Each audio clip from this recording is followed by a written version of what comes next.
Hi, my name is Utes McKnight. I'm Chair of Gender and Race Studies. I'm also in political science. I've been in Alabama 15 years. And in my 15 years, I've had contact with thousands of students. And I'm very supportive of all my students. Norris stands out. He's just a special type of person. He asks questions that you don't expect. He challenges you. He wakes you up. And, it's been a real privilege to have him, in my classes, and I wish him all the best. And, I'd like to introduce him to you. Here he is, Norris Davis. Still shook by that intro. You hear me? All right, so hi everybody, my name is Norris Davis, and I'll be talking to you about why it's always the right time to talk about race. So a little bit about me. I'm from Tequila, Georgia. It looks like Dracula without the R. I promise it's not Dracula. I'm a senior, double majoring in political science and African American studies. And I'm a Tata Exec alum, so I've been on the other side of this a lot, so it's so weird being up here in front of you all, but we're gonna get through it, right? So a little bit about me. I've lived across the Southeast United States in all of these different 4 states. And something that's really important to me that I've learned from my travels and moving around is that diversity is something that's central to what I believe in. It's something that I value a lot. It's something that I look for what that means in different places. And so sometimes diversity means this, like, that's it. Like, that's the only, not a white person in the entire picture. But sometimes it means people from a variety of racial backgrounds, religious backgrounds, economic backgrounds. And coming to college, working at Crossroads, and people like Lynn McClellan was in the audience, I've learned so much about what diversity can truly mean on a broader scale, including these things and things that are beyond things on the screen. But moving on from that, diversity is something that's becoming important on an economic and professional level as well. Companies like Uber and Google have both had recent diversity snafus, costing them lots of money, hiring officers to come in and work on these issues, and really issues of the field as a whole. But beyond companies, it's also institutional issues. Harvard Kennedy School just had protests in the recent weeks about diversity in their faculty, diversity amongst their students. And even here at our institution, we were just featured in a profile that talked about how we're not recruiting from diverse enough areas here at the University of Alabama and are really lacking in terms of economic diversity and not really reaching out to areas that would increase our racial diversity as well. So today I'm going to talk to you about some tools that you can take with you to talk about race, to have conversations about diversity in different contexts. Really, like, these are my disclaimers for that, and that I'm going to focus on race, so that's going to be the main crux of this. I'm not all-knowing or an expert by any means, so I'm always learning about this. It's always a learning process when dealing with oppression and these ideas. Really, I don't want anyone to cry or be mad like the people in these pictures over here. If you want to chat with me, have coffee afterwards, I'm always down. And really, if you see yourself reflected, don't feel bad. Just take it as a moment to reflect. And so we're really going to break it down by looking at different defense mechanisms that people fall into, and I have some really amazing academic visual aids with them. Bitmojis. So the first one, we're talking about defense mechanism, is defensive Daniel. And you see he has his finger up in the air. He's saying, first of all, because he's ready to fight, he's ready to argue. And so some things you might hear defensive Daniel say is, you're wrong about this because, or I've never experienced this, so it can't be true, or why are you making this a race issue or a blank issue? It's an issue of something else, or you're being too emotional about the topic.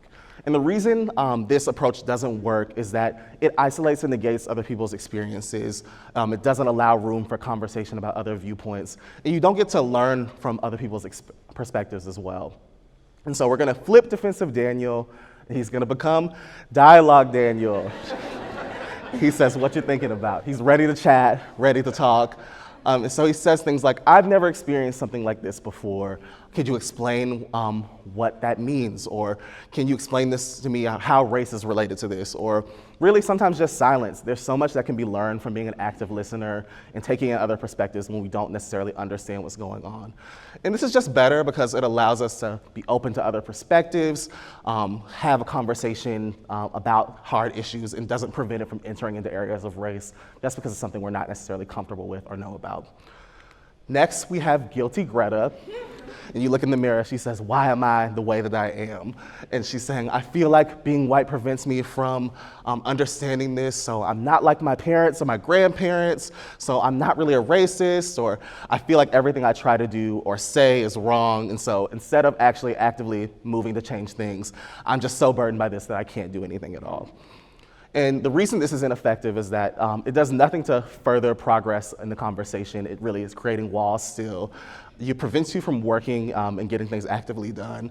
And it really saves you from having active reflection. If you're being guilty or focusing on your guilt, you're really not channeling that emotion to something that's productive for the people involved or progressing society at all.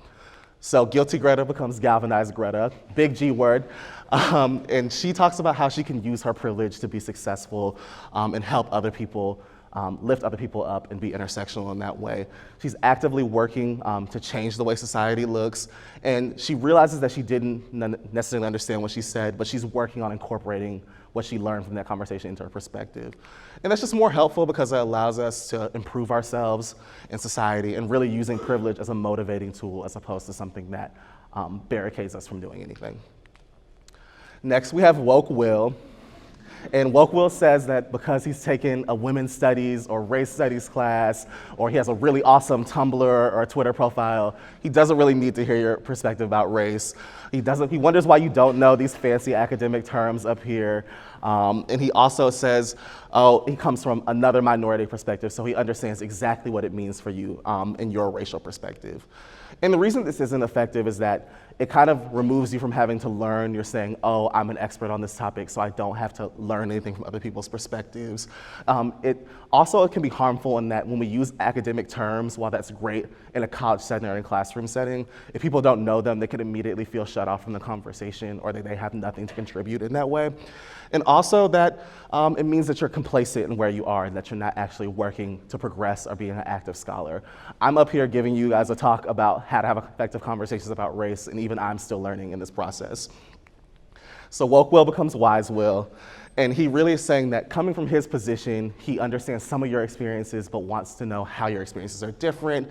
He's always learning, expanding his horizons, and really that he wants to actively work alongside and be an ally for people of color instead of taking up that space, which is just extremely beneficial because it allows us to understand how complex intersectionality is, and also that we can use knowledge as an empowering and unifying tool as opposed to something that's isolating.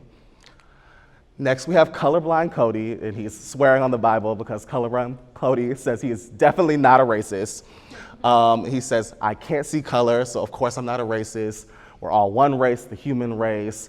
All lives matter. We need to stop playing the race card and come together as one, and why can't we all just get along?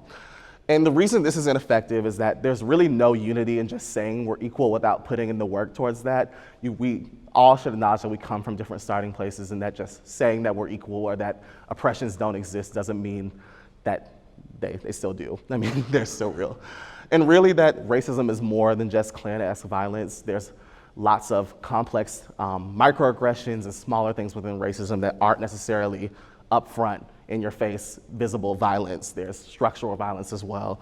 And so it keeps you from dealing with those broader issues and having that conversation about race. So colorblind Cody becomes cognizant Cody, and he says hi, he's ready to talk about race. And he recognizes that the different experiences that people of color face, and that even though race may be a social construct, it still has tangible effects and implications for the people affected by it. And really just that he'll fight against racism as well. Society can be more unified and really delving into that topic. Why he's more effective. He also processes the importance of race and strives for a more complex unity. So lastly, we have Eager Ellen, and Eager Ellen's popping out of your mailbox because she's so excited to talk to you about race. And she says, hey, black friend or person of color, can I ask that race question? I really just want to know about this. Can you tell me what's the truth? My one friend said this, and you're saying this. What is the definitive experience of someone of this race? I just need to know more and everything, and I just want you to tell me that, and we can sit down and chat for 4 hours about what it means in your racial experience. And reasons that might not be ineffective is that it can be overwhelming to people of color who have not chosen to put themselves in an educator role. So like me, I'm standing here in front of you guys choosing to educate you, so I've stepped into that educator role for you. But if it's someone you don't have an established relationship with or doesn't know you or feel comfortable to ask those questions, it can be quite overwhelming to just kind of spring them upon them just because they're the Black person that you've come into contact with or person of color you come into contact with.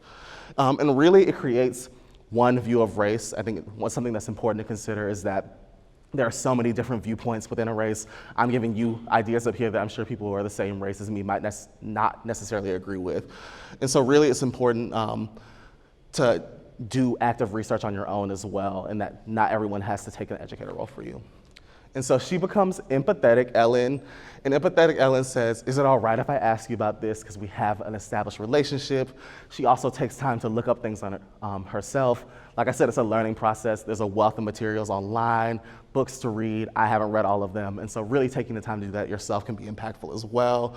And then she also understands that the voice of her one friend or one person of a race is not encompassing of everyone's voice.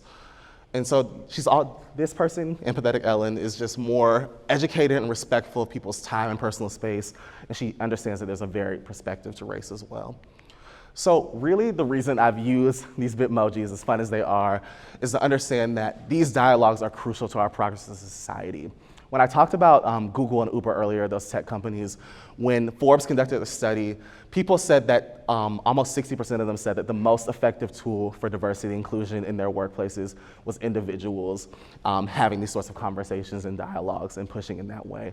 And so that really means that it falls on us as we enter into our roles as physicians or lawyers or journalists, that we really are taking these ideas of what diverse backgrounds are in these dialogues and really confronting these issues as we move on in our day-to-day lives. And so I have some conclusions for you guys. One of them is check your privilege when you brush your teeth. That's something my good friend Millicent, who's out in the audience, always says to me. And that really just means to challenge yourself to think about race in your identity daily. People who are in oppressed identities don't really have the luxury of taking time out of their day to choose whether or not they want to deal with them. It's kind of a day-to-day occurrence, something they have to carry with them. So really taking time to think about your own privileges, even if that's a few minutes in the morning, can be effective in how you handle life on a day-to-day basis. Also the fact that just understanding that even though it is an uncomfortable topic. I mean, I'm uncomfortable up here talking to you guys about this, sweating under these lights. It's important to realize that no one's ever comfortable with these topics, and that uncomfortability doesn't give you an excuse on recognizing your place in society. And lastly, just understanding that mistakes will be made. And that's not to say everyone will forgive you for the mistakes you make when dealing with these topics, but just understanding that that's part of the process, and that most people will give you the benefit of the doubt with your intentions. Well, that's all I have. Thank you, guys.